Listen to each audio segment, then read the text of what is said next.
I call this meeting of the Northeast Independent School District to order. Let the record show that a quorum of board members is present, that this meeting has been duly called, and that notice of this meeting has been posted in accordance with the Texas Open Meetings Act, Texas Government Code, Chapter 551. And the time is 5:32. Item 2A, Level 3 Employee Grievance pursuant to Government Code Section 551.074. At the request of the grievant and her representative, this grievance will be heard in open session pursuant to Texas Government Code Section 551.074.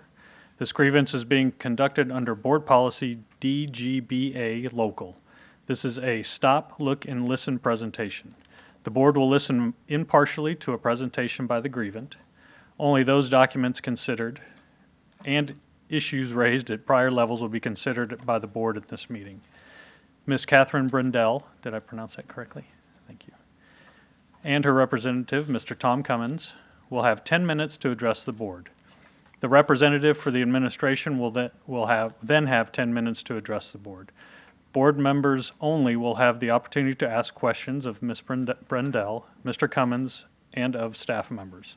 Following questions by the board, Mr. Cummins will have 2 minutes to make a closing statement, and the administration will have the same. The administration will be represented by Ms. Shyla Witten. Will the staff members in the room that are here to respond to questions from the board regarding this matter please state your name and position? Shyla Witten, Executive Director of Human Resources.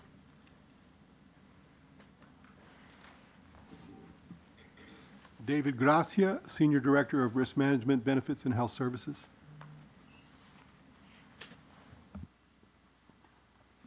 Hope DeLimas, Campus Principal for Windcrest Elementary. All right, thank you very much. Mr. Cummins, you may begin when you're ready. You'll have 10 minutes, and Ms. Thompson, the board secretary, can give you a 2-minute warning if you wish. Would you like that? Yes, please. Okay, so at 2 minutes, we'll give a warning.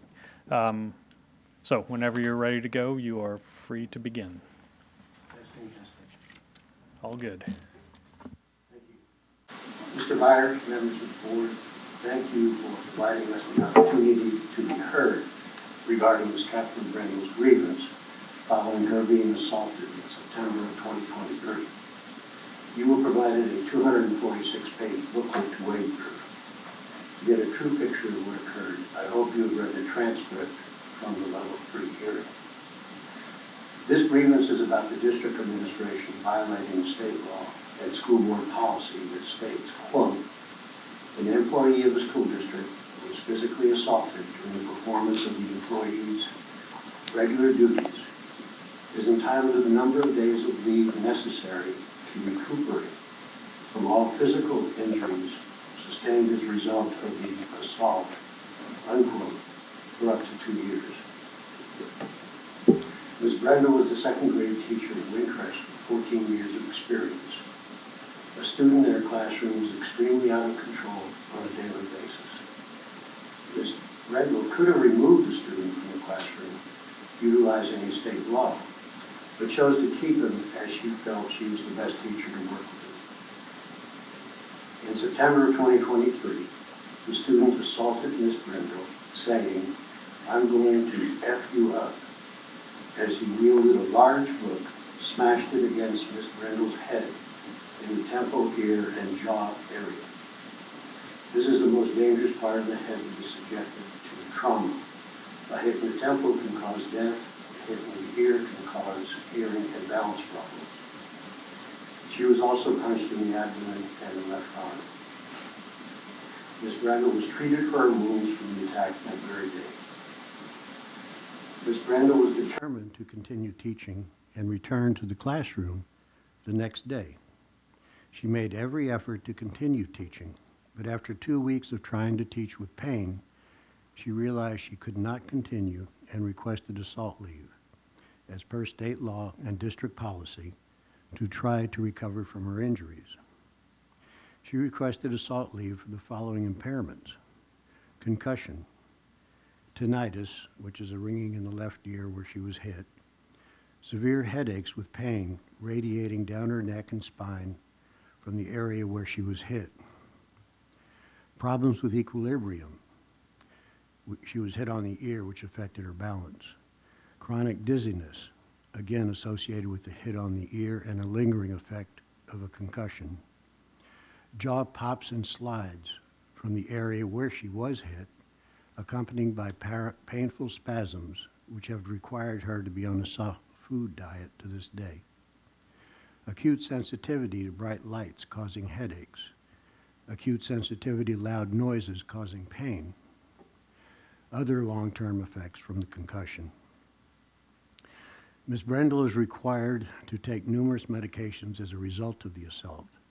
This, plus the stress of recovery, resulted in a 3-day hospitalization due to overmedication and her losing consciousness with extremely low blood pressure, which now has to be monitored several times daily. Her primary doctor now oversees all medications. All agree that Ms. Brendel suffered a concussion, which is an injury to the brain and requires time to heal. What the district will not recognize is that a concussion may have both immediate and long-term effects. The long-term effects were confirmed by Dr. Stephanie Heffel on March 25th, 2024, which is page 101 in your booklet, in which she states, quote, post-concussion syndrome with migraines, myofascial pain, left jaw, and PTSD. This report was submitted to the district.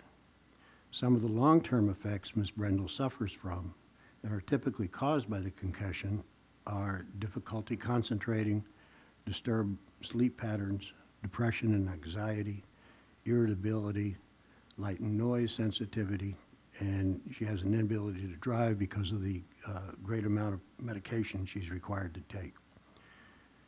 There are numerous doctor evaluations showing Ms. Brendel is still suffering from injuries.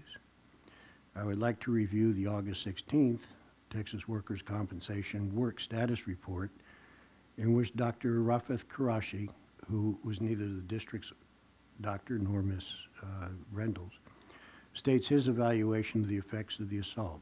His conclusion is that she may return to work with restrictions due to the injuries of the assault. These restrictions include limited standing, no climbing stairs or ladder, no overhead reaching, no driving or operating heavy equipment due to medication for pain muscle problems, no running, and no bright lights or loud noises. Those conditions haven't changed. In fact, there's a January 7th report from Dr. Karashi which states the same thing. Furthermore, the district in their level 1 and 2 decisions on page 46 are relying on a false assertion that states a Dr. Brylowski examined Ms. Brendel, while in fact he did not. This caused the State Commissioner for Workers' Compensation to throw out Dr. Brylowski's report and ordered another doctor to do the review. Yet the district continues to use this report. What has been the district's reaction to Ms. Brendel's condition? A few months after the incident, the district harassed and bullied her by cutting off her pay, requiring Ms. Brendel to file a grievance. Grievances are almost always stressful to a teacher and not helpful when one is recovering from physical injuries. Ms. Brendel won the grievance, had her pay and benefits restored, but then in March 2024, she was again removed from assault leave. Her pay, health insurance, and other benefits were removed. That is also her status today. Then the administration moved to terminate her. The administration stated they could not meet the accommodations needed, the ones that I just read to you a little bit ago. But the point is, Ms. Brendel is entitled to up to 2 years paid leave to try to recover from the injury she sustained while assaulted doing her job. Stopping her pay and benefits and moving to terminate her totally contradicts the intentions of the assault leave statute. She served the district well and was unfortunately injured through no fault of her own, yet she was punished. Furthermore, even though the district has an assault review committee, it never met. There are no records of meeting dates, times, or notes as revealed by an opens records request. Mr. Gracia, in his level 1 decision, claims that the district has supported her in her recovery, but there has been no real support other than that which is forced. They have been entirely unsympathetic to her condition. Ms. Brendel is submitted to stress while she is trying to heal physically. To increase the stress, the district... 2 minutes. Thank you. The district has constantly required doctor examination after doctor examination. They've ignored a directive from the State Workers' Compensation to restore. The district is sending a message that it will not support teachers when they are injured doing their job. The administration is perplexed by her request that the district support her. For beginners, the administration could simply ask, "How are you doing?" That could be followed by, "What can we do to help you heal?"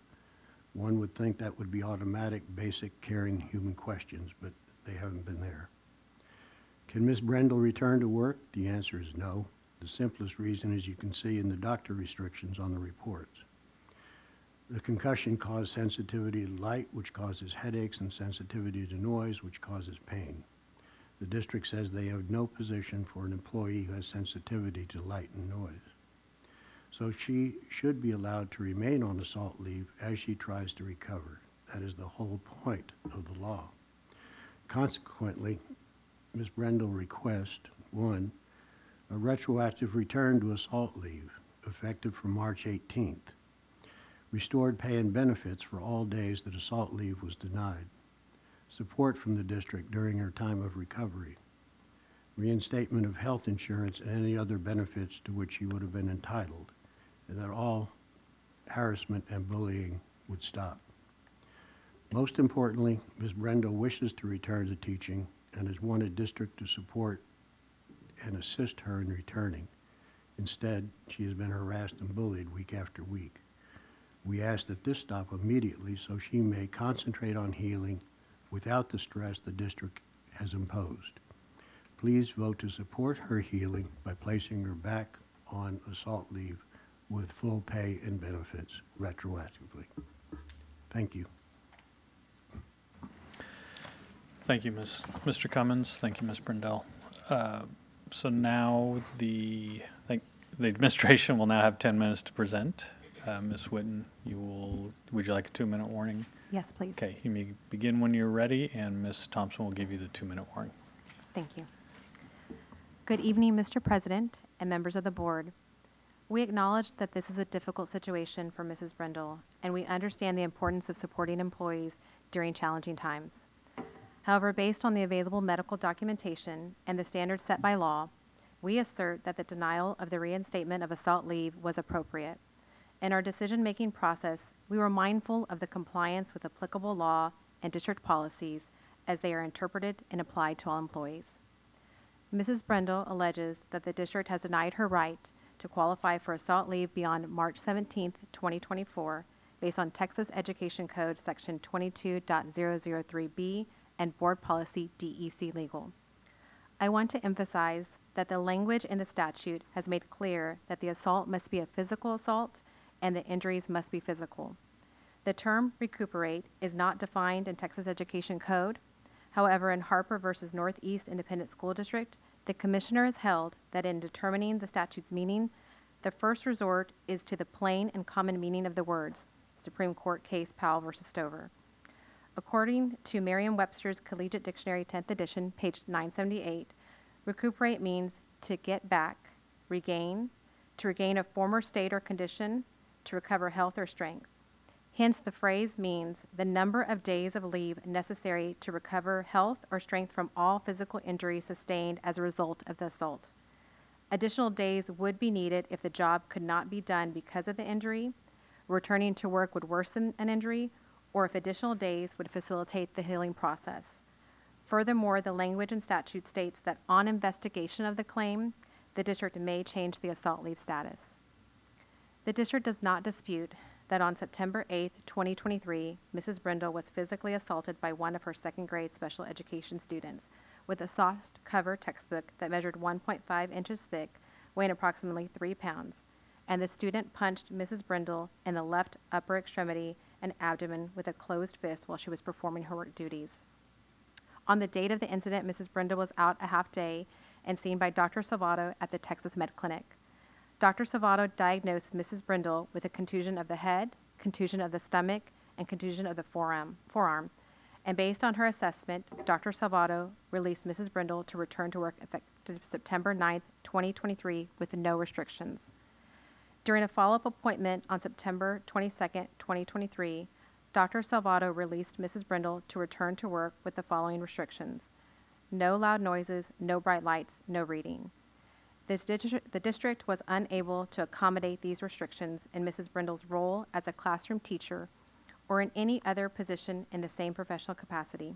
Therefore, Mrs. Brindle was placed on a continuous leave of absence.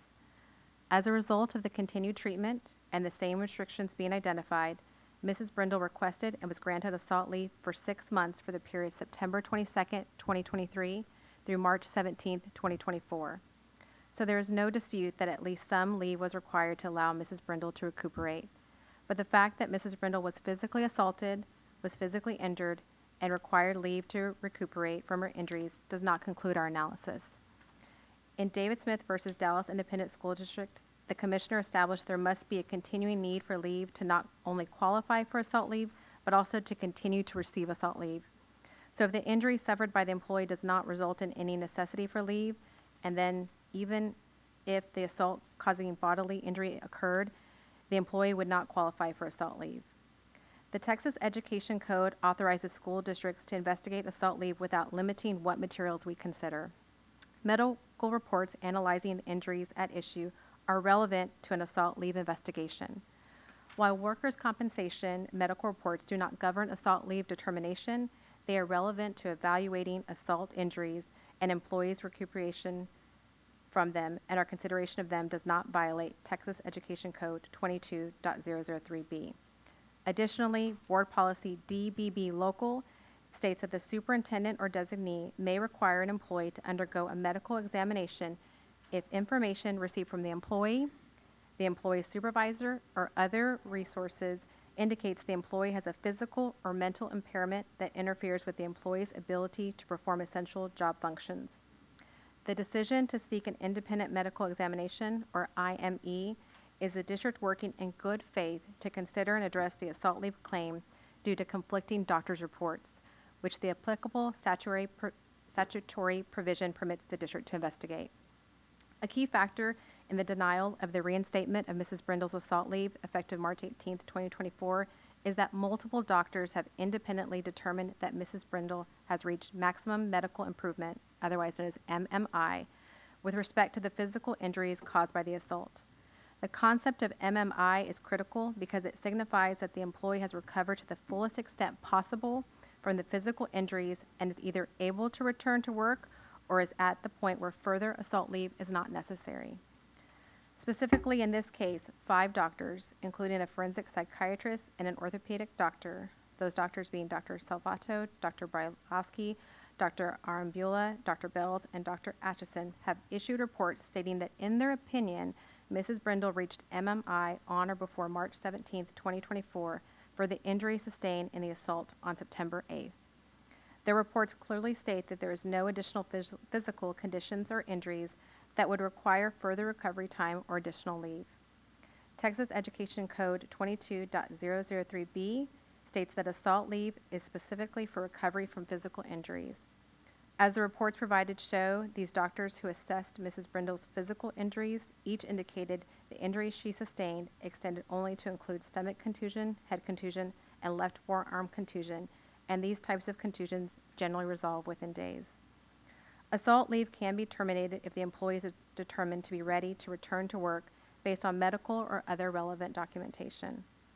If the employee no longer meets the criteria for assault leave due to recovery or other factors, the district has the right to end the leave. Since multiple physicians opined that Mrs. Brindle has reached MMI, there is no longer a physical impairment that would justify additional leave under this provision based on the original physical injury. Once MMI is reached and the employee is considered to have recovered to the maximum extent possible, and assault leave is no longer warranted, even if emotional distress remains. Under Texas Education Code 22.003B, assault leave is specifically intended for recovery from physical injuries sustained during an assault while performing the employee's duties. The statute does not extend to injuries that are psychological or emotional in nature, even if the employee claims they are a result of the assault. All of the doctors that I've referenced opined that Mrs. Brindle has recuperated from her injury sufficiently to do her job, although Mrs. Brindle argues that other doctors' reports are evidence she cannot return to work. The administration maintains we have substantial evidence to support its decision. Mrs. Brindle's argument does not show that the doctor's reports used by the administration in their determination are invalid or otherwise cannot be considered in the investigation of her assault leave claim.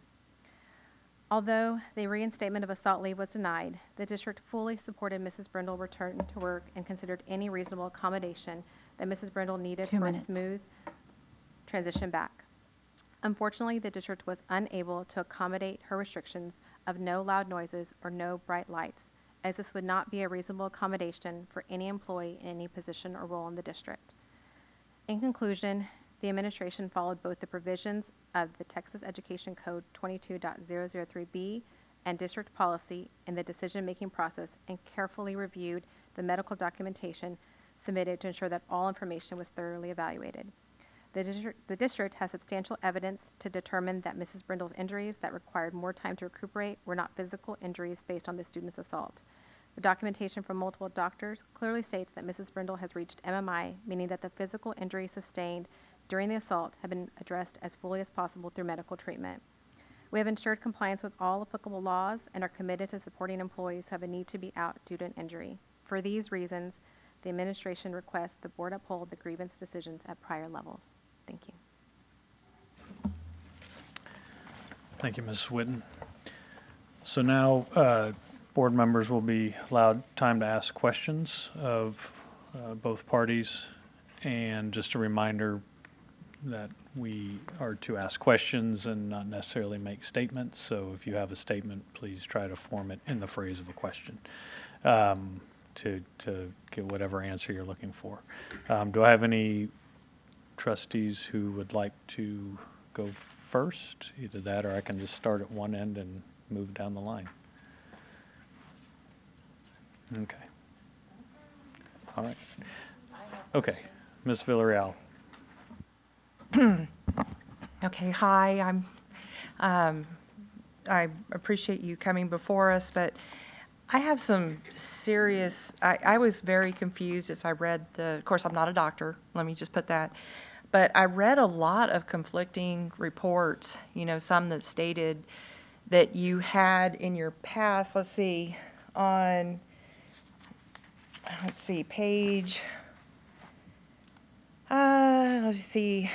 on page 187 at the top, it says, in this case, records indicate that Ms. Brindle's treatment for depression has persisted for many years, which infers that her depression was chronic and likely consistent with a persistent depressive disorder, previously called dysmethia. Which also infers that she will likely require continued treatment to minimize her risk for relapse. Another thing that I saw in here that it said it was clinically noteworthy that Ms. Brindle experienced a couple of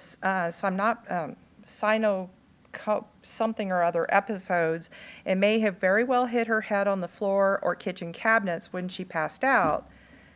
And she said the fact that she suddenly found herself bloodied and on the floor, absent to my knowledge, recall how it happened, suggests that she was unaware when she fell and did not brace herself at all before she hit the floor.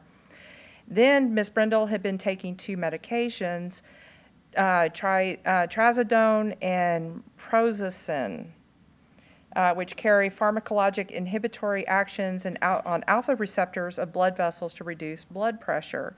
And see, what I'm trying to figure out, are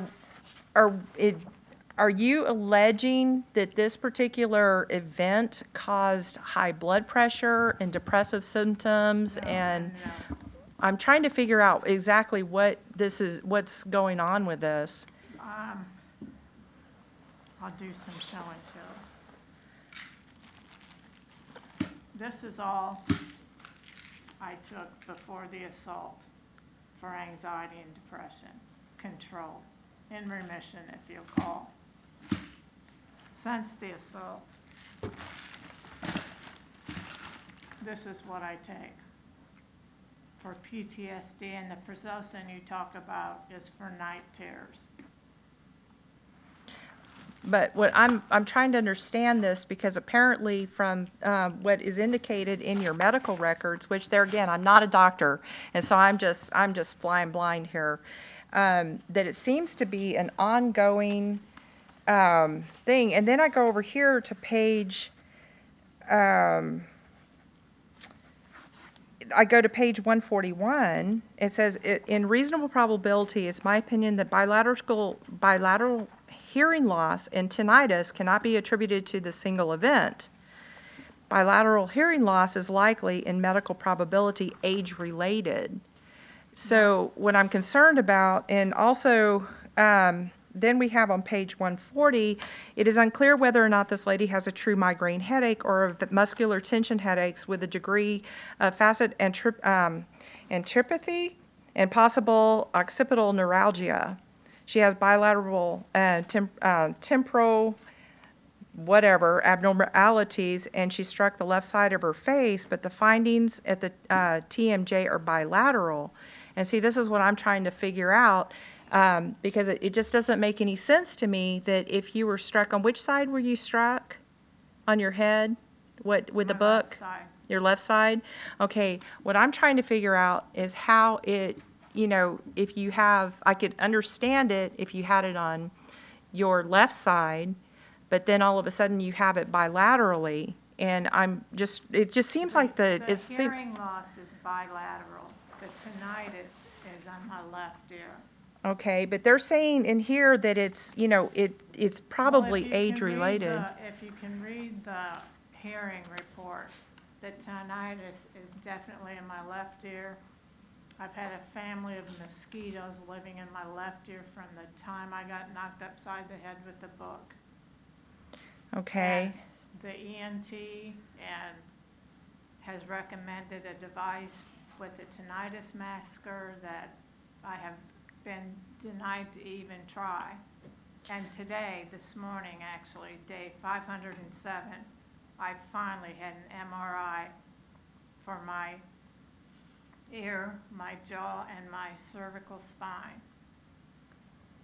but it's showing on here that you had an MRI imaging of the brain did not indicate any evidence of intracranial trauma.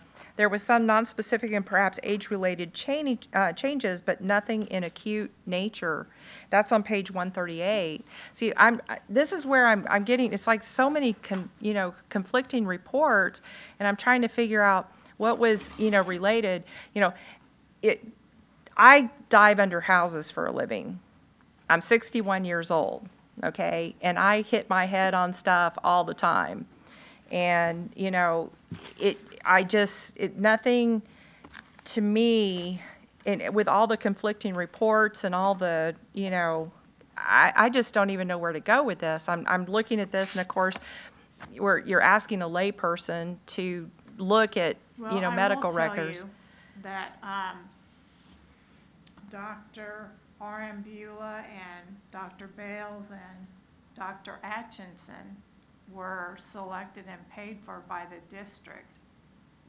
And Dr. R.M. Beulah is a forensic psychiatrist who is a paid trial attorney for, he's paid by trial attorneys to be a witness. And he knew very little about education. Because I have stuff that he omitted from that report that really are spot on to how I have reacted when I've tried to go back to the classroom. I have a physical response when I step into a classroom now. And none of that, we talked about that. It was a 2.5-hour session. None of that is in his report. But I have the transcript if you'd ever like to read it. Okay. There was one more thing at the very front. Sorry, I was, going through all that. I just trying to make sense of all this stuff because, like I said, I'm not in any way, shape, or form medical. These are only 2 of my books. I left my library at home. And see, we come over here on page 121, and it starts calling about, this is about a,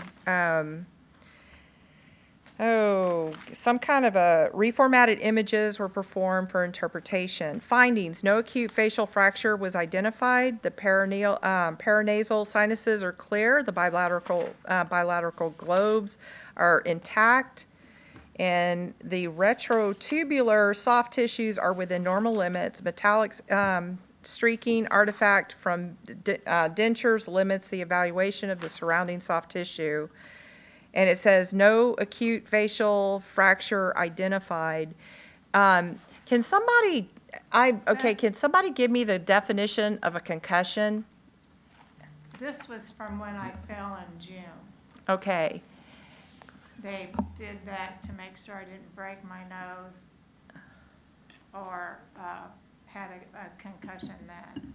Okay, so you have multiple instances of issues with either falling No. or, That was the one and only time, and I've never lost consciousness in my life.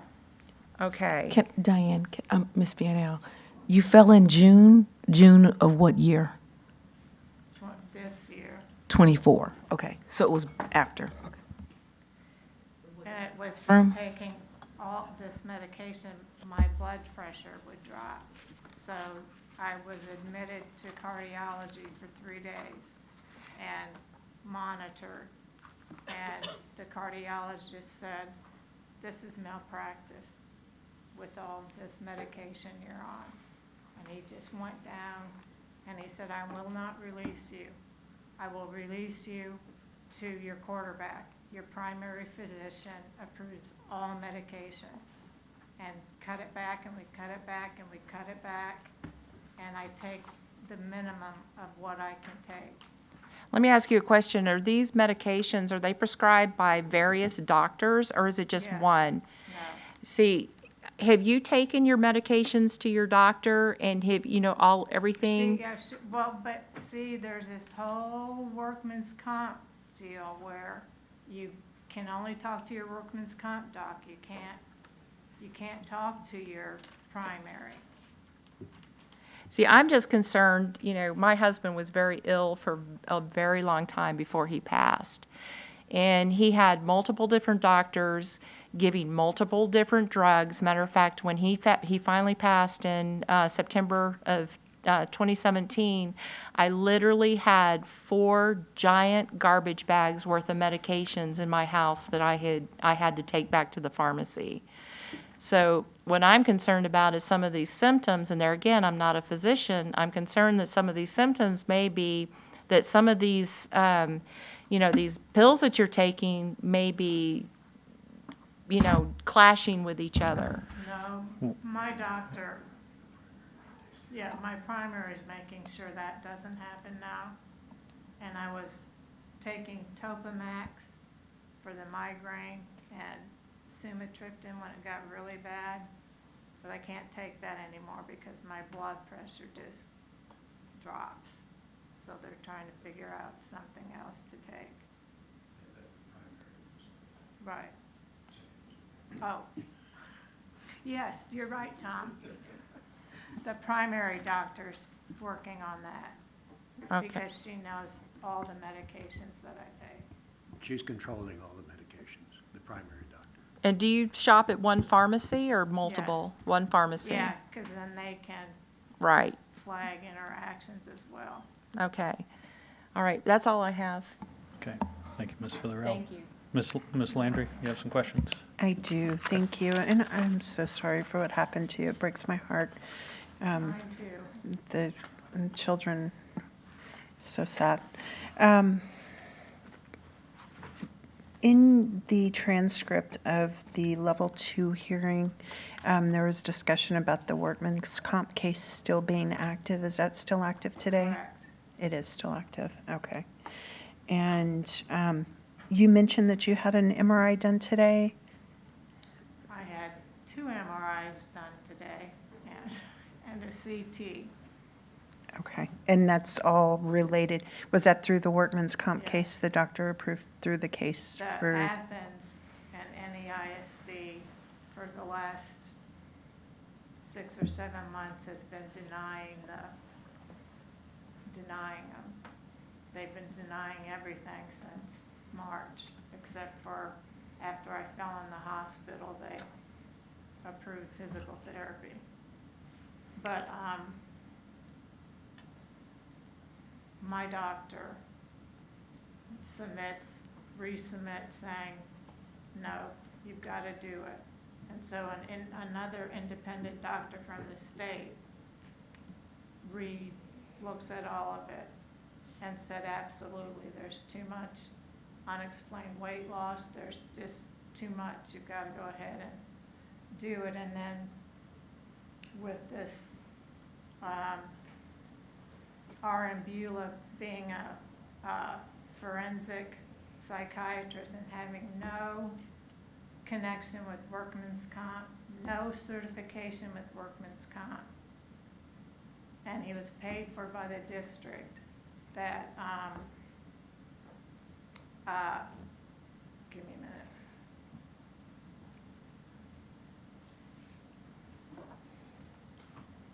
minute. And while you think about that, I just had one more question.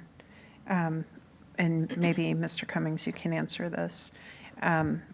Dr. Huffel had indicated that the restrictions or inability to return to work was indefinite.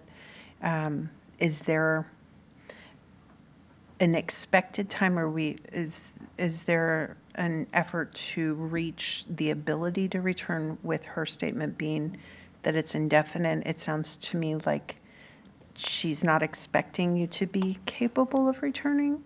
Am I reading into that wrong? But it's more needing the tinnitus masker and possibly a hearing aid that would help with my balance, because I'm so, not steady on my feet. Yeah. That should help too, but. So, I didn't see anything about the masker or the hearing aid within the Well, reporting. Since I do have a workman's comp attorney, and she's never shown up at any of these grievances because she considers it conflict. And so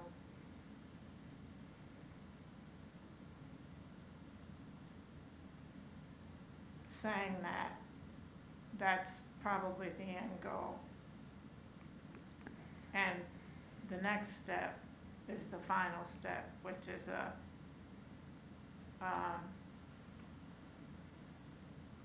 it's not a benefits review, it's in front of a judge, and I'm really looking forward to that, because anytime I've been in front of the commissioner, there's just no shenanigans. It's like black and white.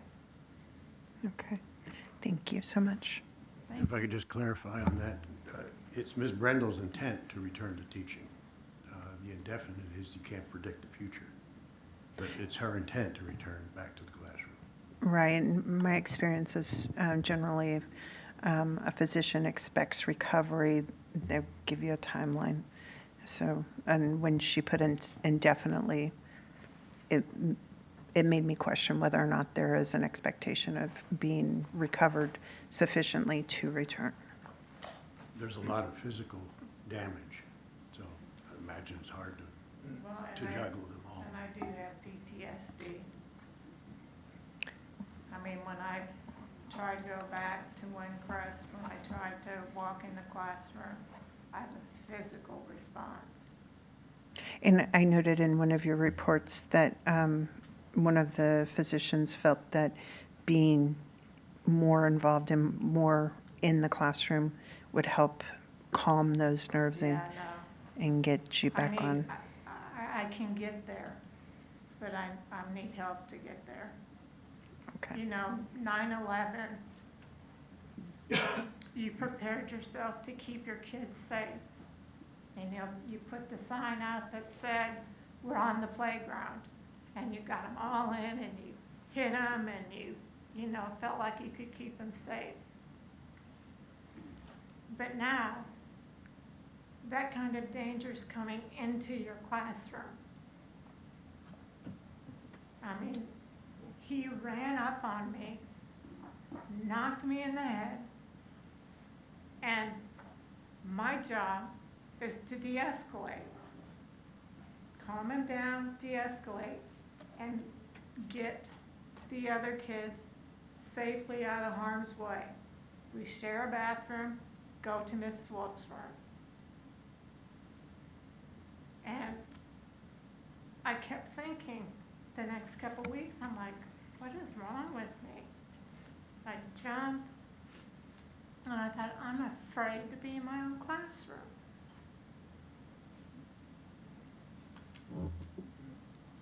And if you look at that behavior log, something really bad's going to happen to those kids.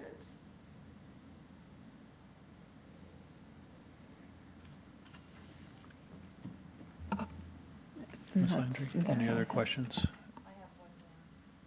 Can you hold, because I think Ms. Cox had some that she wanted to ask. I have a couple questions for each of you. I'll start with Ms. Witten. I didn't catch the name of the case, but you mentioned the first one was Harper and then the second one, and it's the case. Will you reread what you said there about that case determined there must be a continuing need for assault? Yes, it was David Smith versus Dallas Independent School District, where the commissioner established there must be a continuing need for leave to not only qualify for assault leave, but also to continue to receive assault leave.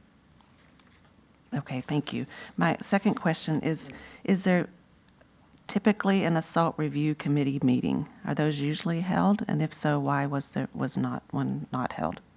I will actually call Mr. Gracia up. I will answer and then, of course, defer to him for further information. Okay, thank you. So the statute does not require that an assault leave committee is established. However, the district in April of 2022 decided just to form a committee. In this case, the committee did not need to convene based on the fact that when Mrs. Brindle initially submitted her request, she was granted assault leave. So the committee, based on the determination, did not convene. Since that time, we did, as noted in the grievance, advise Mr. Gracia to revisit that process, and he has determined that even on an initial request, the committee will convene in future reviews of any request for assault leave. But again, it's not required under statute and was not needed, given that they had, upon her request, granted it to her. Okay, great. Thank you very much. My other two questions are for Ms. Brindle. First of all, I just want to say thank you very much for stepping up and being a special education teacher, because I know that I'm on not, any... it was a general ed class. Okay, well, just for your commitment to our students, so I do appreciate that. I wanted you just to speak a little bit to how you felt harassed or bullied by the district, because that is mentioned several times throughout that very long grievance report, and I just wondered if you could put some words to that about how you felt bullied or harassed by the district. Well, I kept getting calls from different people, and I'd ask questions and I would get different answers. And it got to the point where, you know, I was already in a vulnerable state that I had to have Tom say, they can only respond to me in email, because I was getting different answers to the same question. And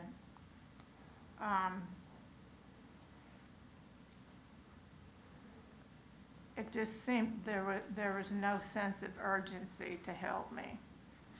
And if anything, it was like, I think we can kick the can down the road far enough and you'll just give up and go away. Okay, thank you. My second question probably is more for Mr. Cummings. In the report, it says that, where did I put this? Oh, I just need to clarify. There was Dr. Berlowski. So were you seen, Ms. Brindle, by Dr. Berlowski? Never. But I then, wouldn't know him if I saw him. But it does say in our report here Yes, that, that's a falsehood. okay. They should have never said that. I never saw him in the very first benefits review committee we had. That was the first question asked of the NEISD workman's comp attorney. Has she been examined by him? No. Get it out of here, and that's when the commissioner said she needs to go to a designated doctor. Nobody that the district knows, nobody I know, and that's Dr. Hood. So that's the, I've seen him twice, and now I've seen him a third time, and now we're waiting for his report, because I just had the MRI today. And that should be done and then go in front of the judge on March 7th. Okay, thank you very much. Ms. Shelton? Thank you guys for being here. I have a couple questions, and I was going to try to put them in order, so I apologize that they may be in rough draft. That's okay. Ms. Shyla, what is the difference between a continuous leave of absence? You talked about she was originally on continuous leave of absence and the move to assault leave. What's the difference between the two? While an employee is on assault leave, there are other types of leave running concurrently. So workers' comp, family medical leave, and temporary disability leave. So when an employee, when we're not able to accommodate, then they transition to a continuous leave. Based on this case being an assault, that means workers' comp and assault leave were also running concurrently at the same time. So if she had not requested assault leave, she would have stayed on continuous leave of absence until we were able to accommodate her based on the doctor recommendation? So workers' comp would have been in place, as well as a leave of absence, which would be family medical leave, and then if it extended past 12 weeks, would transition to temporary disability leave, and that's 180 days max for all of those leaves. We don't have long-term disability? So we have temporary disability that's required by the state, as far as if the employee through like their insurance applies Right, for right. disability, that's, yeah. No, I'm asking. We don't have short and long-term disability? So no, we just have We don't. temporary disability Okay. unless the employee applies for, Got it. there's disability insurance. So that's, again, through their insurance elections. Okay. For either of you, is Ms. Brindell currently on our payroll? I haven't been paid since March. 17th or 2024? March 23. 24. No, Mrs. 23. Mrs. Brindle is an active employee presently still, and her last day in a paid status was April 2nd of 2024. April 2nd. Yes. And what about her health insurance? I'm paying my COBRA. Okay. When was I paid? April 2nd? You had leave that continued you on through that time frame. So you just use all her days to keep her paid? Yes, because as she long as remained possible. out. She was still accruing leave while she was on assault leave. Again, she was paid 100% of her pay that full duration of time, September 22nd through March 17th. And then she had leave available to her as she was on a leave to extend her till April 2nd. Okay.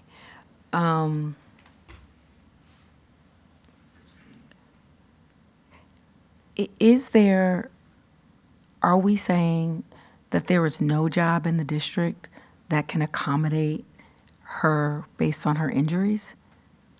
There's no job in the district that can accommodate her restrictions of no loud noise or no bright lights. And so, and I'm asking for, so she's doing her job, she gets assaulted by one of our students, and there's nothing we can do to keep her employed? There's no job that we can find to keep her employed? Not based on the current restrictions that were presented, that we were unable to accommodate in her role as a teacher or in any other role within the district. That So the exists. best she can hope for, let's assume we're not in a grievance. This happens, she's hurt, we can't accommodate her. the best she can hope for is what? Well, through the process of continuing to seek medical treatment, that she would recuperate through that time frame. Depending on when a doctor indicates those restrictions last through, it would be that we would offer her whatever leave is available to her to remain out to continue to seek treatment. But beyond that, with those restrictions in place, we do not have any position available that we could reassign Mrs. Brindle to. So the best she could hope for is 180 days. And then she'd have to be terminated? If she qualified for assault leave, that's up to 2 years of assault leave. And we're saying she no longer qualifies based on Dr. On the various Atkins doctors. and Bales. And so did you see each of those doctors? I heard you say you saw Dr. Hood. Did you see Dr. Dr. Hood is from the independent doctor from the state. Okay. And Dr. Bales, Dr. Atson, and Dr. They were selected and paid for by the district. And did you see each of those doctors? Yes. Why did we choose 3 different doctors for her to see? The district chose 2 through board policy DBB. Okay. Which, because, as noted, there was conflicting reports. Right. And so we do have the ability through that policy to select independent medical examinations to be done by doctors. And so those were the 2 doctors that we selected based on the injuries that were reported. Who's the 3rd doctor then? So Dr. Atchison is actually a post-designated doctor through workers' compensation. Oh, voila. Okay. Are you still on workers' compensation? Yes. Okay. But I'm not paid. I still see a workman's compensation doctor. But you're not paid? No. Okay.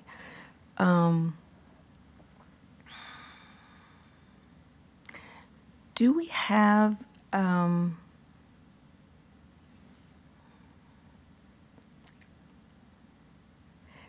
anything for psychological support? So the district does offer through the Employee Assistance Program, Comp Psych, resources for our employees, and then through the process, any doctors that they're referred to.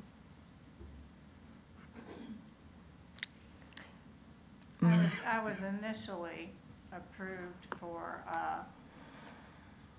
referred by Dr. Kaylee Sabato for psychological counseling, and after 6 sessions was denied. Because? They didn't, they got the information they needed for their stuff. And then, my doctors have been continuously saying, you know, she's got to have this, she's got to have this, denial, denial, denial. Mr. Cummings, you stated that the district ignored, and I was trying to write it down, I didn't get the whole thing, a state requirement to reinstate her. What was that? What agency, and what were the parameters that they were expected for her return? And how did the district ignore? What did that mean? What does that look like? I was trying to write down word for word. You said the district ignored a state requirement, and I assume state, to reinstate her. And my question was, what was the agency and what were the parameters? It was part of what you. That was the Texas Workers' Compensation. Okay.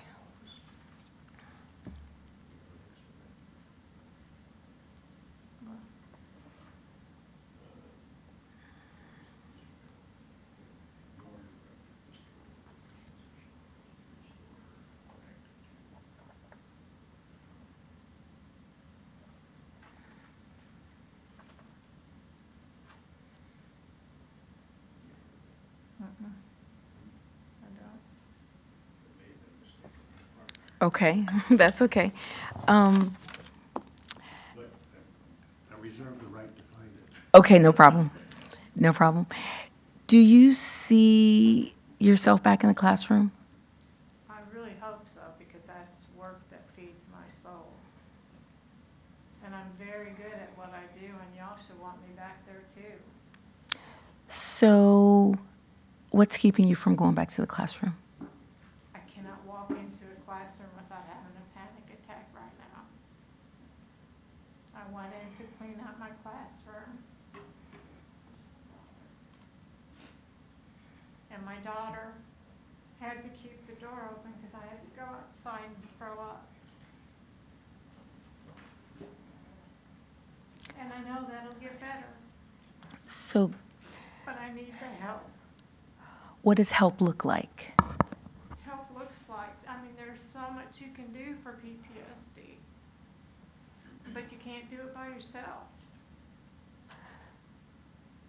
So help me with what does help look like? Help says when my doctor says she needs to go to, there's different kinds of therapies that you can have, Mm-hmm. you can do. Get it for, and it comes back denied. So is that your COBRA that's denying it? Because, It's workman's comp. so the issue is more with workman's comp Well, than with the but district. I can't live like this.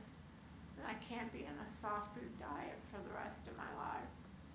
So I'm gonna have to start using my own insurance.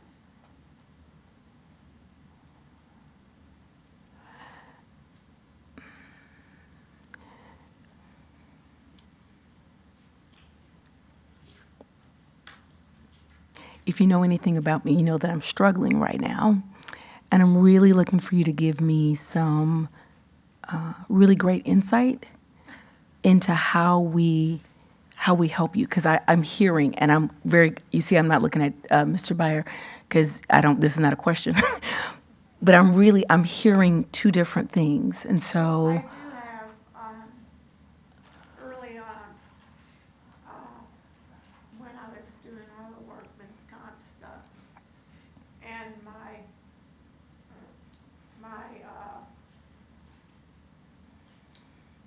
workman's comp paperwork from the district was incomplete because it didn't include 5 other witness statements that, were in it. It just had mine and, but I guess that was enough.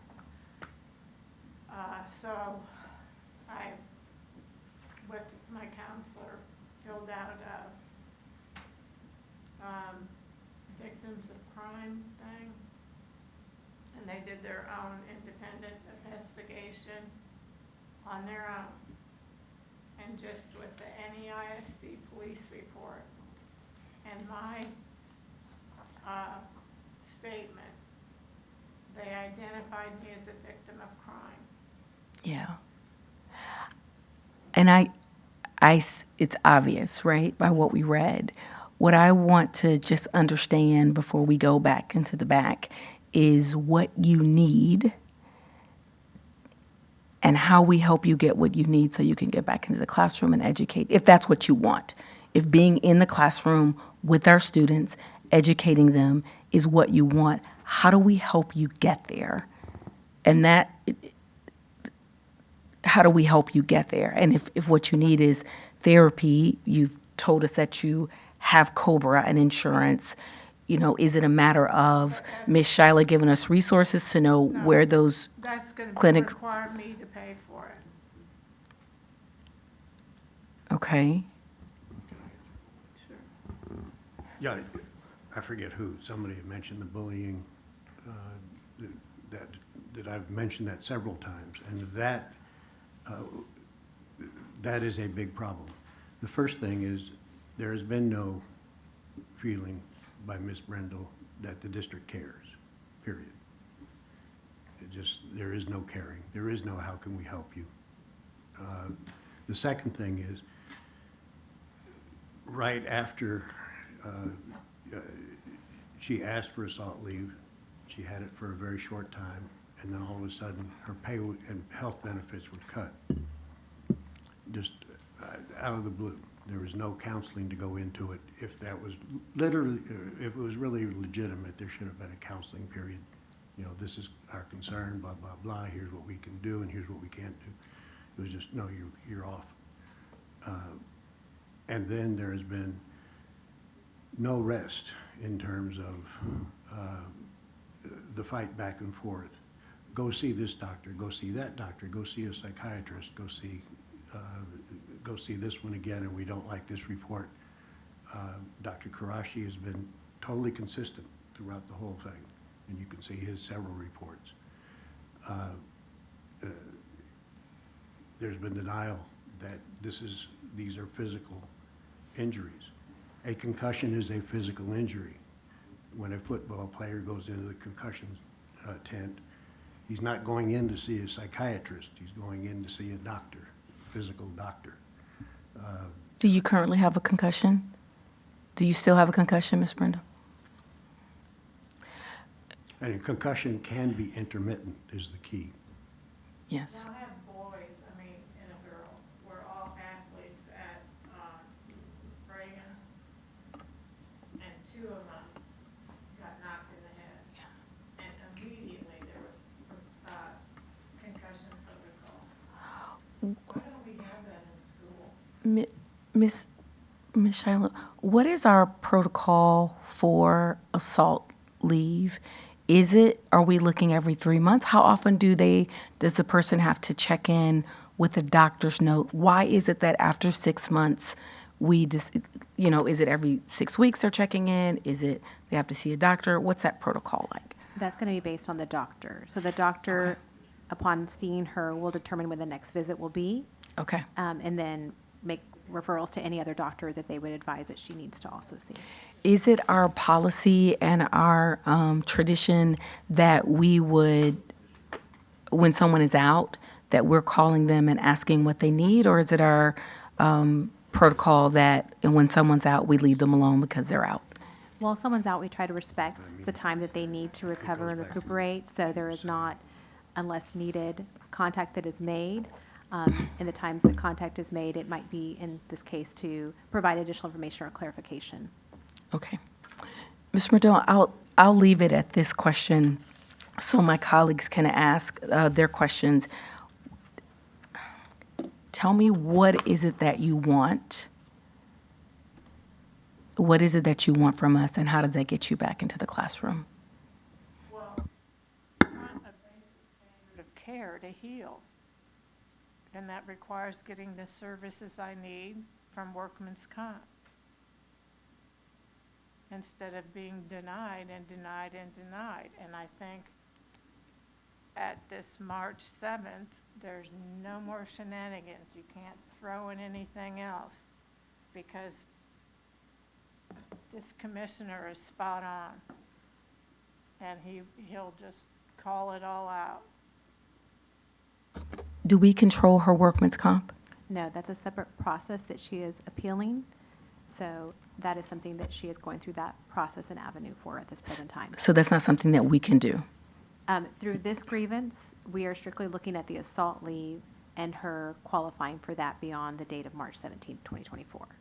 So although, But again, I will have to say, elements of this grievance has shown up in my workman's comp case. Okay. And my workman's comp attorney has never been here and considers it to be really unethical. Okay. Thank you. Just one other point on that. There's an assault case and there's the workers' comp case. They're separate. The assault leave does not depend on a workers' comp vote, yes or no. It stands by itself. Thank you, Ms. Sheldon. Ms., one second, I know Ms. Villarreal you had a follow-up question earlier, and then Ms. Landry, I'll get to you. Okay, I just have a question, and that you brought something up. I believe it was when you wrote your initial, or when you read your initial statement, that you said that somebody had offered to take the child out of the classroom, and you said no. Was I hearing something, or what would? No, I could have done, I ended up doing a chapter 37 to have him removed from the room in the end. Yes, after the assault. But I started keeping a behavior log on him the first day of school, because from the reactions of the other kids in the classroom to his behavior, and I had other kids' serious behaviors in my room as well. The team lead was out on maternity leave. The other teacher, it was her first year, and the other teacher, it was her second year. And really, those students are my passion. I mean, you need to give them a community, a place where they belong. And I knew the very first day, if you look at the log, that it just was not going to be a good fit for him. And the first thing you have to do is all the paperwork. So I knew I was going to have at least 6 weeks of behavior logs before hopefully you could get a behavior specialist in to look at him. And if everything went right, you could have him placed by Christmas. But why does it take so long if you have a situation where there's a child that is creating havoc in your classroom? Why does it take 6 weeks of behavior logs, in order to get some help? it's above my pay grade. I'm asking you guys, why does it take us 6 weeks of behavior logs for us to remove a child from a classroom that's problematic? Help me understand this. Well, it's really to get them to the next step, to have, maybe somebody come in and look at their behavior, and then they give you advice on what to do. Okay. And in this case, the student was a special education student, and we can't summarily remove a child without going through the proper procedures and having, in this case, an art committee review, and there's other steps in that process as well.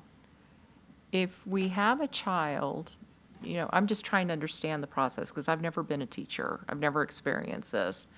If we have a child that's an issue that is special ed, is there a way to accelerate the process in order for us to prevent stuff like this going forward? Good evening. Hi. I can definitely respond to that question, and it's a very good question, and one that I do believe campuses across our district have worked very hard to develop a system for. So in this particular situation, this is a student who actually did have a behavior facilitator in the past, and he exceeded all expectations in working with that behavior facilitator. So when he started the following school year, with any student, they will often need a reset. And so we became aware very quickly that he would need some additional support through a behavior facilitator, which he had worked with the year prior. And we actually, within the first 2 weeks of school, did ask for that behavior facilitator to come out.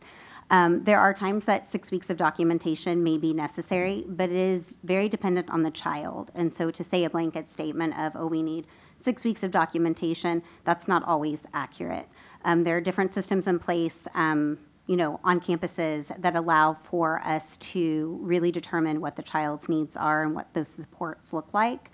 And we take those into account on an individual basis. And so without going into too much detail on the systems, there are quite a few systems depending on what the child's needs are. So it is one of those pieces where we want to make sure that we are providing every child the opportunity to have the least restrictive environment, and that is very specific to special education students as well. But in this situation, we did follow the process as well of coming to an ARD meeting to determine if there was additional support that was necessary. Well, we failed somewhere because this happened. Let's keep the subjective comments off the record. Do you have any other questions to follow up with? Yeah, I actually have a question for you. What was the deciding factor to deny this, the extension on the assault? So based on the receipt of Dr. Borlowski's report, the peer review report, and then following that, Dr. Salvato did complete documentation that Mrs. Brindle was cleared to return to work with no restrictions as of March 21st, 2024. So that was the initial receipt of information that determined that her assault leave ended. That was received by the Risk Management Department and communicated to our office. That's the report that needs to be ignored. I never saw that doctor. And Dr. Salvato, I was in her office on the 21st. I had an appointment with her, met with her, finished my appointment, had set the appointment for April 21st, my next appointment. We went to check out, and the girl at the checkout said they want you on the phone to Dr. Salvato. And she came back and she said, I can't see you anymore. The insurance company says as of the 18th, I can't see you. She said, but you have the right to request a change of doctor. Now, was that workman's comp that gave you that verdict? Okay. No, it was the insurance company. It wasn't her. She was told by the insurance company, you have to stop seeing her. Just wanted to expand further, if I may. So that was the initial information that was received, and then thereafter, we did have further evaluations through the independent medical examinations that provided additional information to support that decision. So we looked at all relevant medical documentation to determine that the assault leave, the fact that it was ended was the appropriate decision. Thank you. Mrs. Landry? Okay, sorry, the more I hear, the more questions I have. So my question for you, Ms. Brindle, the accommodations that we saw and the physical accommodations for the doctor's report were no bright lights and no loud noises. Is there a potential for hearing and vision protection that would help you? Well, I'm hoping with the hearing device that might help. And now Dr. Hood has diagnosed it as a cervical sprain. So maybe to get that corrected may help. That was maybe what was causing my headaches. Is there some temporary, like sunglasses and hearing protection? I wear sunglasses a lot, and the hearing device should help. I guess it's wicked. I mean, I guess it's supposed to be pretty cool. It has a tinnitus masker and headphones. I don't know what it is. I need to know more about that, but I know, but for I'd like temporary to in a try. classroom without, Right. like, my husband goes to gun ranges and he's got this Yeah, hearing well, and protection. Is One that, of the doctors I got a second opinion from was a pilot for a lot of years, and he has a tinnitus masker. And he said, you know, and the thing of it is, there's so many things that I can try that I've been denied to try. So I don't know. so, and I'm talking about over-the-counter, just basic purchase? Oh, I've done the mouth guard for the TMJ and my sliding jaw. But to get you back in the classroom, I know they sell the hearing devices that you can Right. use to drown out the loud noises and only pick up the sounds that you would normally want to hear. I guess I don't know how that works, but and then, you know, like sunglasses, would that accommodate you sufficiently to get back in the classroom? But really with the amount, I mean, the key is coming off all this medication. Gotcha. Okay. It's just not who I am. And then, I hate to ask this question, but I apologize, I forgot your name, but you just mentioned that within 2 weeks of the start of the year, we requested the behavioral specialist in the classroom for the student. It looks like to me the incident occurred within 4 weeks of the new year, I think it was the 5th year, the 5th week. 5th week. So Seemed like a year. how many times did the behavioral specialist visit the student? He didn't, nobody came while I was there. They came and they met with administration to review his prior case history. They also met with our step or redirection teacher. And then they actually did go observe the classroom one time to see if they could determine any antecedents, because again, by the end of the prior year, he was not showing any type of behavioral outburst. They had closed out his case. So they wanted to make sure, this was really also kind of a preventative measure for several of our students. We will, depending on their needs, we know at the beginning of the year there's a transition period, so we want to be as preventative as possible. But they did come out, I believe it was that third to fourth week, because I made the request within the first two. And I personally made the request. And it looks like in the log, Ms. Brindle called for support on August 14th and August 16th and August 17th and August 18th and August 22nd. And so within that time frame, the behavioral specialist wasn't able to identify? So the behavior specialist, it's one of those situations where it also depends on what the calls are. We have a system in place at school for why calls are made. But the behavior interventionist was requested 2 weeks in, and so the dates that you're mentioning were prior to the behavior specialist coming out.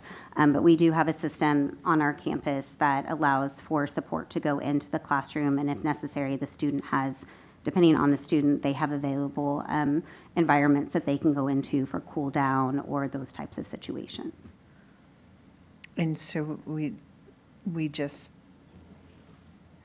could this have been prevented, is I guess the bottom line for my question.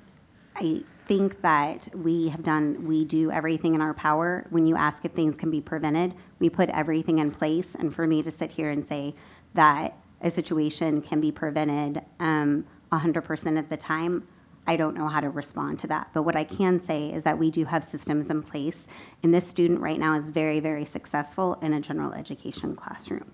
And so it is one of those situations where we are very confident in how we approach situations with students, but nothing is ever going to be 100% guaranteed. And so I do believe he did have supports. He had a very good relationship with our redirection support teacher who came in and supported him quite a bit. But in general, we do have systems in place to support our students who have more challenging situations. And so some of these documented sessions, when did he start?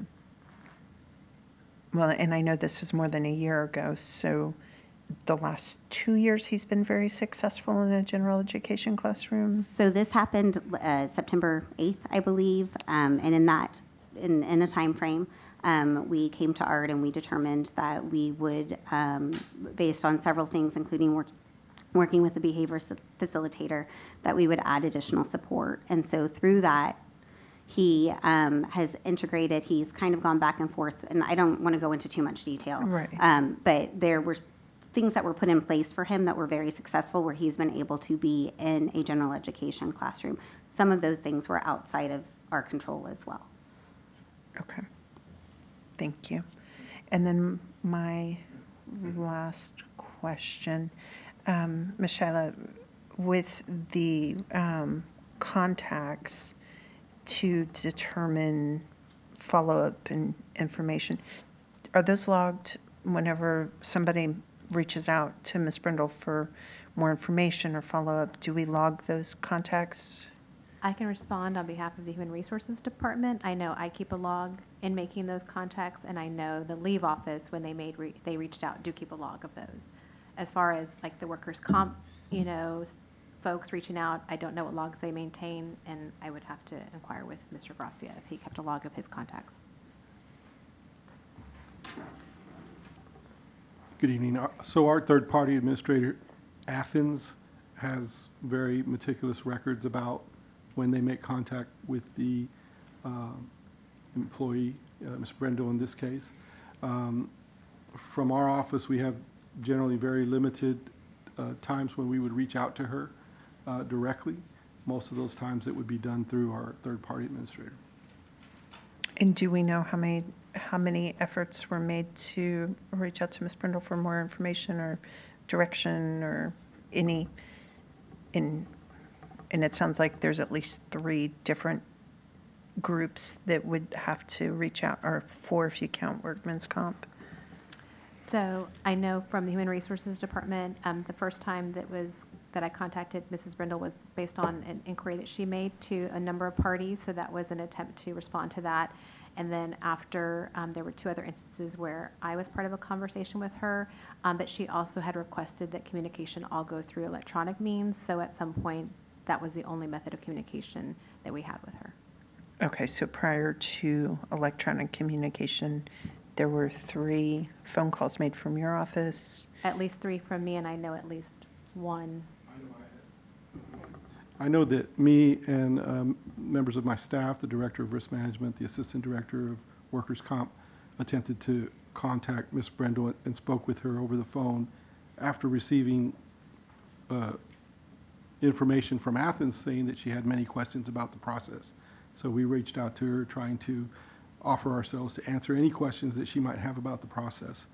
And at that point, she was not able to go through or did not want to go through with the call because she felt like we were ambushing her, or that we were, she felt uncomfortable with the call I had a at that time. panic attack on the phone. Was your office making calls to answer questions or to ask and request information? Completely to answer any questions that she had about the process, which had been conveyed to our Athens office as well, who said that she had questions about the process, so we attempted to make contact with her to try and answer any of those questions. Okay, thank you. Thank you, Ms. Landry. Ms. Gigi, do you have any questions? Well, and first I want to say it's hard to be a teacher. I know it is, and I know we have students that are challenging. So I apologize for all that you have gone through, and I thank They're Mrs. usually my favorite. Well, I also feel like a lot has been done to attempt to remediate this. I understand you have a conflict with some of the things that doctors have said. Do you agree that you had anxiety and depression prior to this happening? You know, in the most generic sense, and I wish I could tell you more, but it would jeopardize my workman's comp case. And all I can say is, this is it.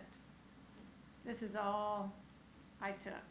And what is that? What does that address? It's certainly, it's anxiety and depression. Okay.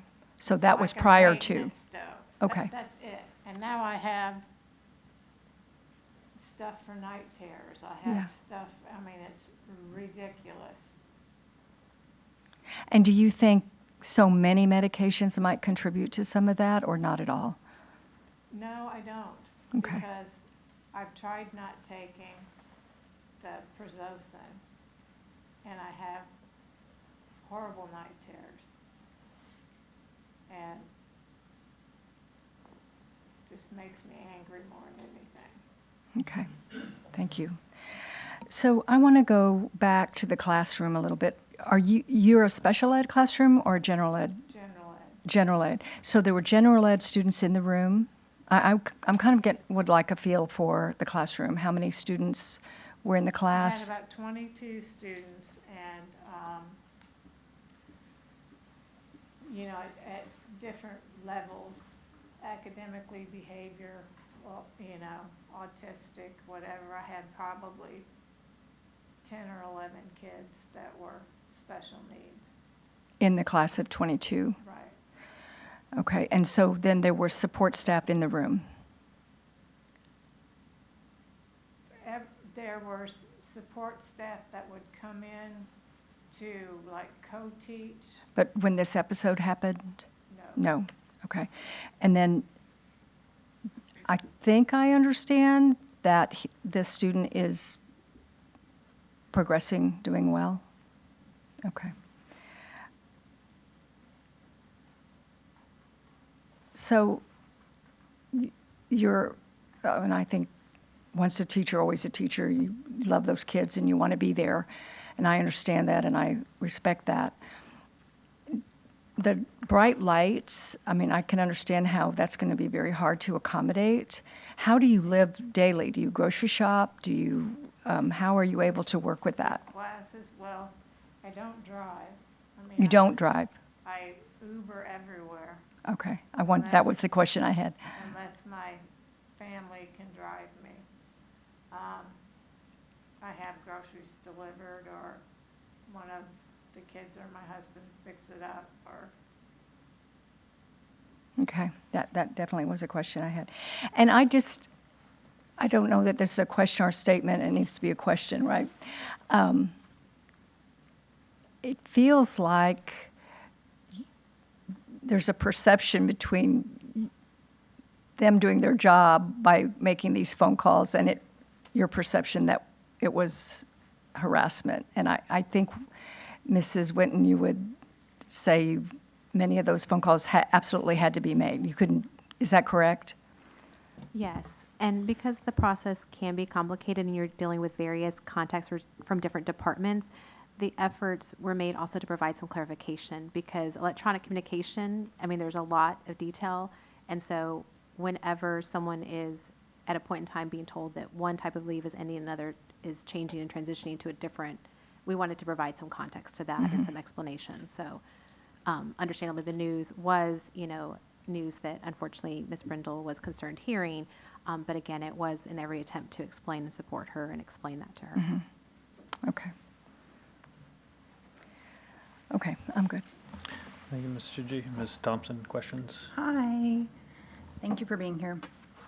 I have, like Ms. Shelton, I have like a rough draft over here. One of the things I was curious about was you had the 4 independent medical examinations, Dr. Hood, Dr. Bales, Dr. Atchison, and Dr. Arambula. Do you understand the reason that the district had to have those independent medical examinations because of the conflicting reports? Do you understand that? Dr. Hood is the truly independent doctor that was assigned by the state commissioner. Okay, so. But the other ones were chosen and paid for by the district. Okay, so Ms. Whitten, how did we choose Dr. Bales, Dr. Atchison, and Dr. Arambula? So for part of that, I'm going to ask Mr. Gracia to come up, because Dr. Atchison is a post-designated doctor. So that was someone that the district did not specifically choose. So if you can Okay. first answer that. Correct. So Dr. Atchison is assigned as a designated doctor, are assigned by the commission, as well as Dr. Hood. Dr. Arambula and Dr.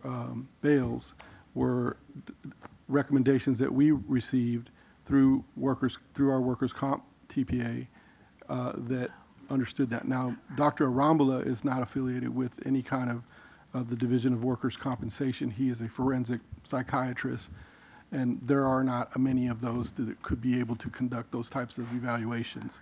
So we reached out to them independently outside of the workers' comp claim and asked them to do this evaluation, as Ms. Whitten mentioned, as part of our board policy allows us to do that, just to be able to get, again, somebody from the outside to try to do the exam and provide an objective opinion on where we are and whether or not the questions that we had regarding the physical elements of the original injury still existed, and that's why we chose those and why we engaged their services.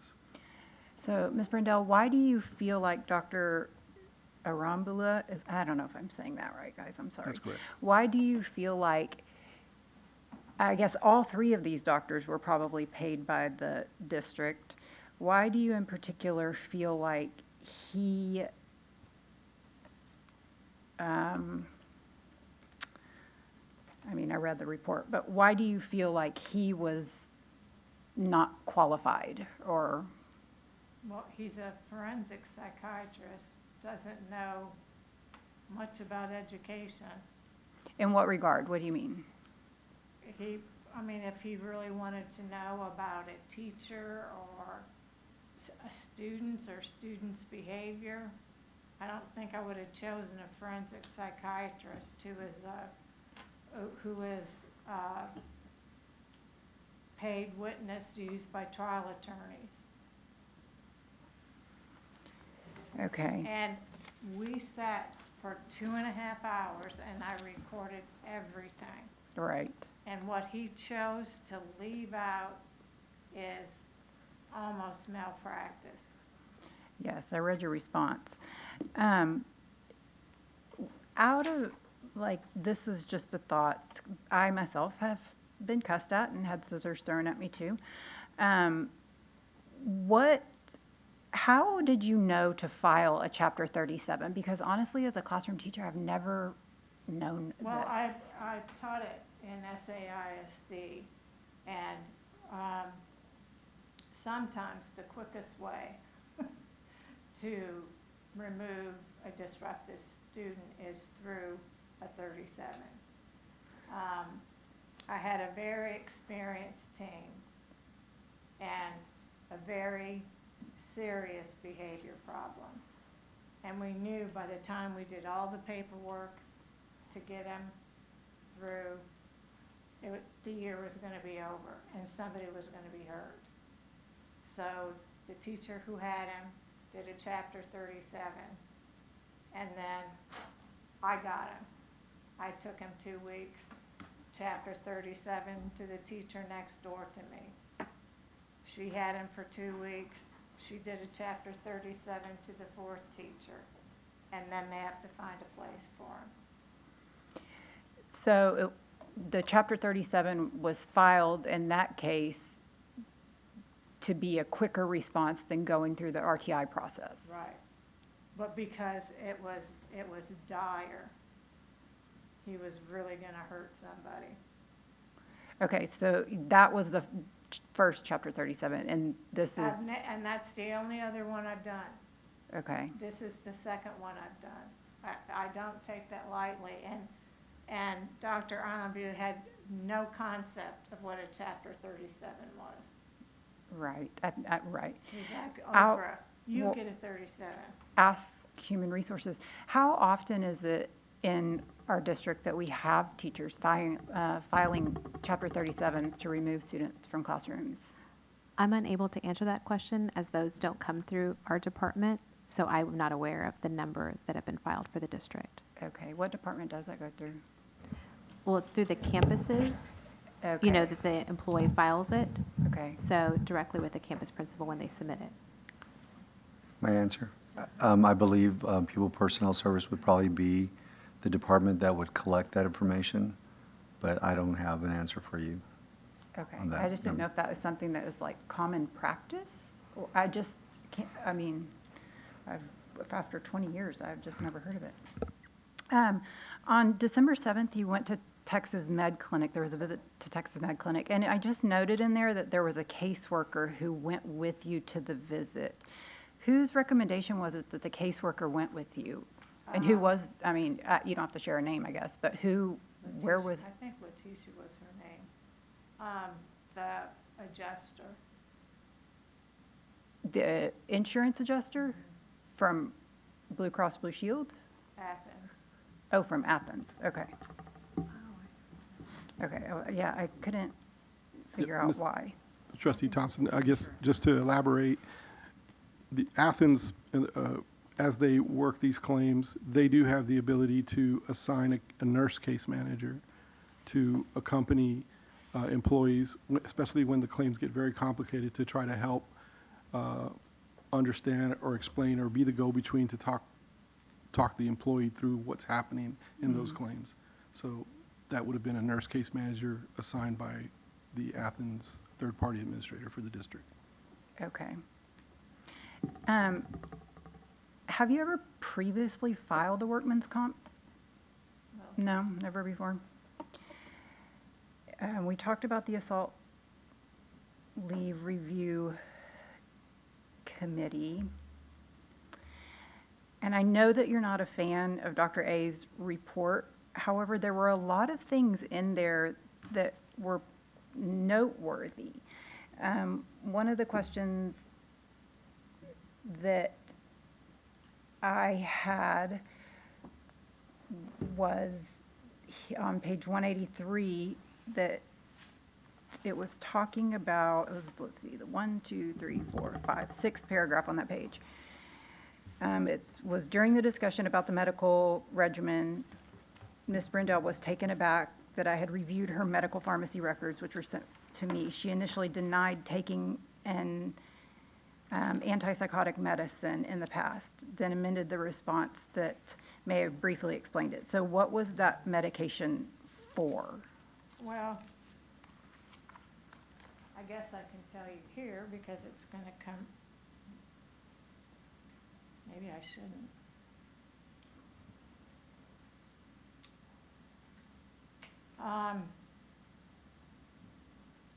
It was medication I took before I worked for the district, and it was prescribed for sleep. Okay. Well, yeah, but he makes it sound like I'm a psychotic person. I'm sure there's a million different reasons for medication. Right. I mean, and he had medications from years back. Right, and that was one of the things you showed us, was that this was the current medication, and then this was the bag of medications now. But I thought that you previously suffer from diabetes, high blood pressure. Right, this is just for PTSD and anxiety and depression.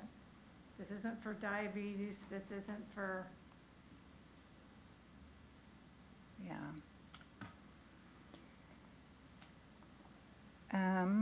Okay, and I just want to make sure I'm right on this.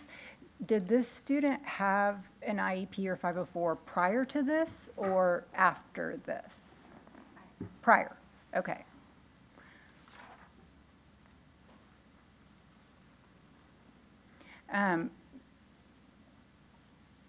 Somebody made a statement, and I can't remember who it was now. It said a concussion can be intermittent. I would like to know more about that. I think, Mr. Cummins? I'm not a doctor, but I've been told by doctors. Okay. Yes. If you look up, if you go online and find a reputable source, you will see that their intermittent does exist. That's all I can say. Okay, and then I'm just really going to reiterate what Ms. Shelton asked is, what can we do, or what are you seeking that would resolve your stress? Well, I'm seeking to stop delaying all of my treatment and all of my requests, because when it comes down to getting in front of the commissioner, it all gets thrown away. What do you mean, when it comes down to? When I get in front of the commissioner, the state commissioner, For this, what we're doing today? it will, a lot of it will be. The workers' comp part, not the assault leave. Okay, And I think, I'm not gonna say, it affects my case, it's not. okay. It's still ongoing, and I'm sure your workman's comp attorney can believe that. Okay. I am terribly sorry about the stress, and I do know that stress can have a multitude of physical manifestations, so I sympathize with that deeply. Can I ask a question? I don't know. We won't be able to answer. You can ask the question, but we I'm like, I won't don't be able know. to give an answer. Okay, just something to think about. You all are change makers. Every one of you in this room are change makers. Why in the world are you not out in the streets saying, stop assaulting my teachers? You can make these changes. You can demand change. You can say, don't hurt my teachers. You know it's happening, and it's happening all the time. I promise you today, chairs were thrown in classrooms. Scissors were thrown in classrooms. Bulletin boards were pulled down. Change policy. Do whatever you have to do. You saw what was thrown in my classroom and at students.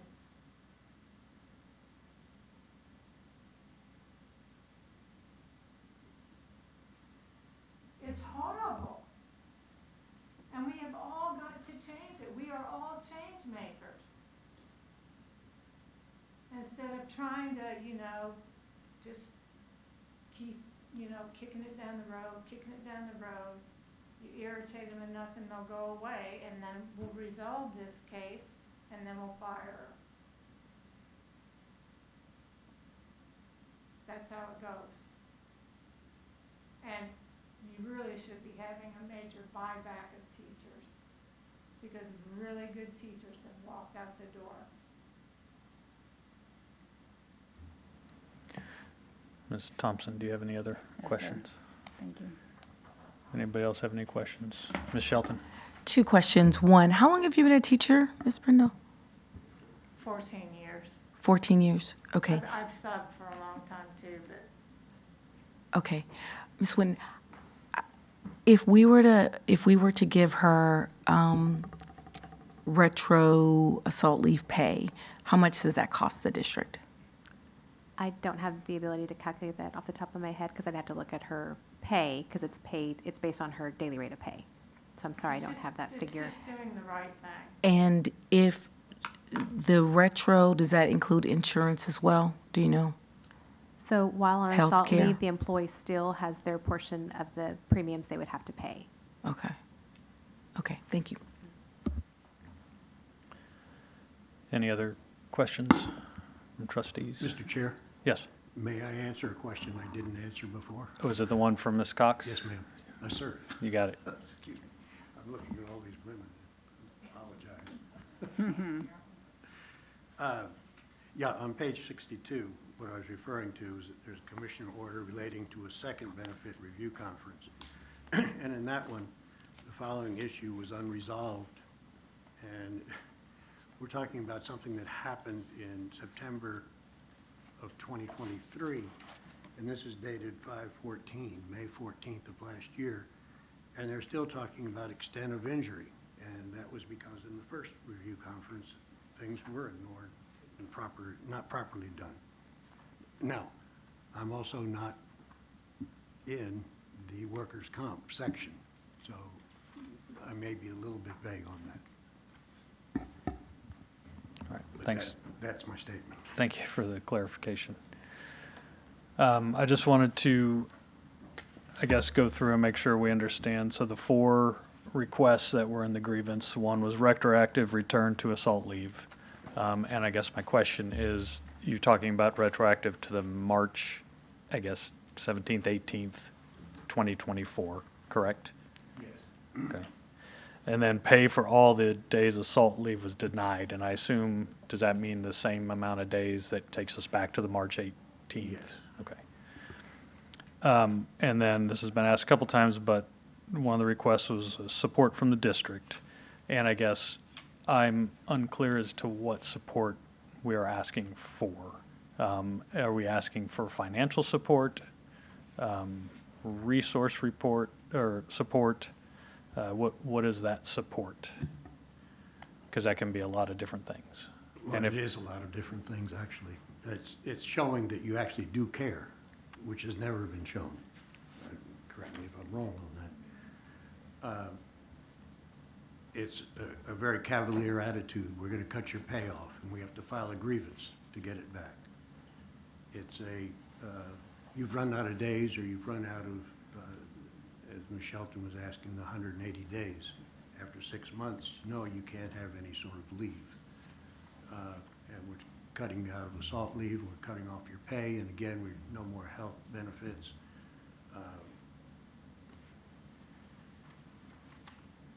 And an awareness that you know this is going on. And it's back and forth with, is it physical, is it not physical? That's just nonsense. It is physical. The concussion is physical. Having your jaw battered is physical, and that, she still has that. The ear injury is physical. The light and the noise are also physical as related to the hit. So the spirit and the intent of the assault leave, I'm actually doing my closing speech. Well, at the hang on one second there. You You were get looking that. at me Well, skeptically. so the support from the district, it sounds like it's varied things. Number 4, reinstatement of health insurance. I also assume that means reinstatement of health insurance back to, what date would that go back to? Probably March or April of last year. March or April of last year. Okay. So, Ms. Whitten, is there when the assault leave was, I guess, terminated, that's when all the benefits were also terminated, or was there carryover beyond that? I know you mentioned April 2nd would be the last time she was paid and. In a paid status. and- I'm going to ask Okay. Mr. Gracia to come up because at that point, that was her last day in a paid status was April 2nd. Right. And then at that point, then she's notified of her ability to elect COBRA, if you can expand on that. Right. So if the benefits were ended in March, then she would have been covered with her health insurance all the way to the end of the month. And then she would have been extended COBRA as an opportunity to engage those for vision, dental, and the medical. And from that point on, it would be her paying for those benefits. Okay, thank you. Any other questions? Yes, Ms. Shelton? I'm looking at the temporary pay log from Athens. Why is an attorney, why are we paying an attorney? And, because I think I misread it the first time. My attorney, I'm not sure whose attorney it is. Amanda Spencer, is that what it says? No, the law office of page 92. Esther Novembro. Yes. So is this the workman's comp paying her? No, I am. She's my workman's comp attorney. She gets 25% of what. So that comes directly out of your check. Oh, so this is your check and they take 25% and give it to your workman's comp attorney? Correct. Once an employee decides to engage legal services, then we're required to, the administrator, has to carve out the percentage, whatever arrangement she has with that legal, to have those funds pay that attorney. So they're not incremental to the district, it's you're getting $10 and she takes $2.50 of her Right. $10 to, Correct. Whatever her temporary income benefits, less the 25% Got goes it. to the attorney, she gets the 75%. okay, thank you. Ms. Thompson? You good? Oh, sorry. Okay, that's all right. All right. As there does not appear to be any further questions, Mr. Cummins, Ms. Brendel, you'll now have 2 minutes to make a final statement. Ms. Thompson will be the timekeeper, and you may start whenever you are ready. Well, first, there are two parts. There's the assault and there's the workers' comp. Strictly on the assault, the spirit and the intent says that it should be in place for Ms. Brendel for the full 2 years, if that's required. But we've already been a year and some odd months, quite a bit into it.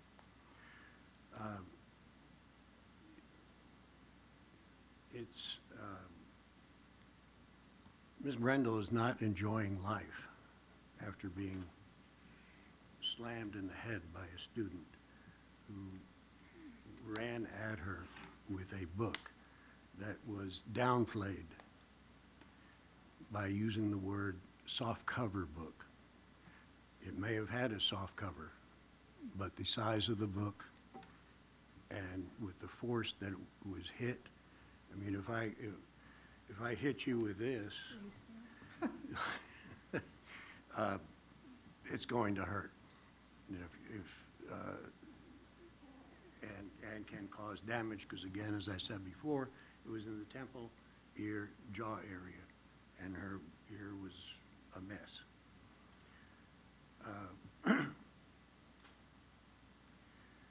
The other point is that, is it a physical injury or is it something like PTSD? And as I said before, several times, but it bears repeating, a concussion is a physical illness, a physical damage, and it can be immediate, it can be also intermittent, and y'all can look that up. Tinnitus is physical, and that's where she was hit. She doesn't have it in the right ear, she has it in the left ear, where she was hit. Her neck and spine were also affected. That probably led to severe headaches, which are, again, all of that is physical. Equilibrium is a result of a hit on the ear. Chronic dizziness, hit on the ear, possibly a concussion. It's time. Time? Thank you, Mr. Cummins. The administration will now have 2 minutes to make a final statement. Ms. Witten, you may proceed when you are ready. Thank you. While the district is sympathetic and empathetic to the points Mr. Cummings and Mrs. Brindle have made, the district has listened, acted, and acknowledged all of the medical documentation presented by Mrs. Brindle and has responded appropriately. The employee's request for reinstatement of assault leave is based on the assertion that she still suffers from physical injuries, including but not limited to concussion, tinnitus, headaches, problems with equilibrium, chronic dizziness. The fact that multiple physicians have confirmed that Mrs. Brindle has reached MMI for her physical injuries clearly supports the decision to deny reinstatement. Once MMI is reached, further assault leave based on physical injuries is no longer appropriate. The district's position is in line with both statutory language and Texas Commissioner decisions that place limits on assault leave, restricting it to physical recovery. It is for these reasons that we ask the Board of Trustees to uphold the Level 2 decision in this matter. Thank you. Thank you. Item 3, executive session A, consultation with board's attorney regarding Level 3 employee grievance pursuant to Government Code Section 551.071 and 551.074.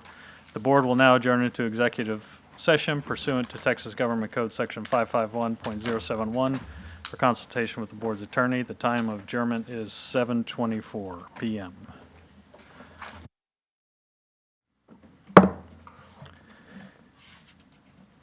Where am I? The board will now reconvene into open session. The time is 8:47 p.m. Item 4, reconvene after executive session. A, possible action regarding Level 3 employee grievance pursuant to Government Code Section 551.074. Do I have a motion from a trustee regarding the grievance? I make the motion to uphold the administration Level 2 decision. I have a motion. Do I have a second? Second. Oh, thank you, Ms. Landry. Thank you, Ms. Villarreal, for the motion. All those in favor say aye. Aye. Those opposed say nay. Nay. Motion passes 6-1. I want to thank everybody for the time here today. On behalf of the board, I do want to say that we would like the administration to continue to conduct a review of the process to ensure all communication is necessary and concise to better foster a working relationship for both employees and the department. We also would like the administration to review their assault leave committee procedures as they have, but continue to make sure that that is clear, concise, and available to all employees. And as trustees, I think we've heard you, Mrs. Brendel, and we'd like you to know that I think individually we will be voices where we can and take the time as trustees to look into some of the policies and procedures that we have control of as a board corporate. So thank you for everybody's time. And item number 5, adjournment, and the time is 8:49 p.m.